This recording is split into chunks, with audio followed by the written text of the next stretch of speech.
Les zones à faibles émissions ont été instaurées en France pour améliorer la qualité de l'air en restreignant l'accès des véhicules les plus polluants dans certaines agglomérations. Ces zones imposent des limitations basées sur le certificat CRITR, qui classe les véhicules selon leur niveau d'émissions polluantes. À partir du 1 janvier 2025, plusieurs métropoles françaises, dont Paris, Lyon et Strasbourg, renforceront ces restrictions en interdisant la circulation des véhicules munis de la vignette CRITR 3. Les véhicules concernés par cette interdiction comprennent les voitures diesel immatriculées avant 2011 et les véhicules essence immatriculés avant 2006.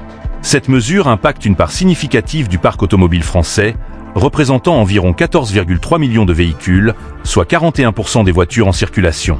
Pour les collectionneurs et amateurs de voitures anciennes, notamment ceux possédant des modèles de la marque Mercedes-Benz, cette réglementation pose un défi majeur.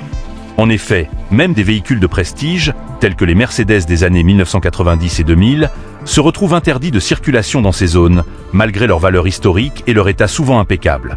Toutefois, des dérogations existent pour les véhicules de collection. Selon un arrêté municipal du 28 mai 2021, les véhicules de collection bénéficient de leur propre vignette CRITR et ne sont pas concernés par les restrictions de circulation dans les ZFE. Pour être éligible à cette dérogation, le véhicule doit avoir plus de 30 ans, ne plus être produit, être réservé à un usage de loisir et conserver sa configuration d'origine. De plus, il est nécessaire que le certificat d'immatriculation porte la mention « véhicule de collection ». Cependant, toutes les métropoles n'accordent pas automatiquement cette dérogation. Actuellement, des villes comme Aix-Marseille-Provence, Saint-Étienne, Reims, Toulouse, Nice, Grenoble, Lyon, Montpellier, Paris, Rouen et Strasbourg ont publié des arrêtés en faveur des voitures de collection. D'autres agglomérations sont en cours de discussion pour accorder ces exemptions. Pour les propriétaires de plusieurs Mercedes non éligibles à la classification véhicules de collection et donc interdites de circulation dans les ZFE, plusieurs options s'offrent à eux. 1. Cession ou revente. Transférer le véhicule à un proche résident dans une zone non concernée par les restrictions ou le revendre dans une région sans ZFE.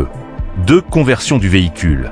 Envisager le rétrofit, c'est-à-dire transformer le véhicule thermique en électrique.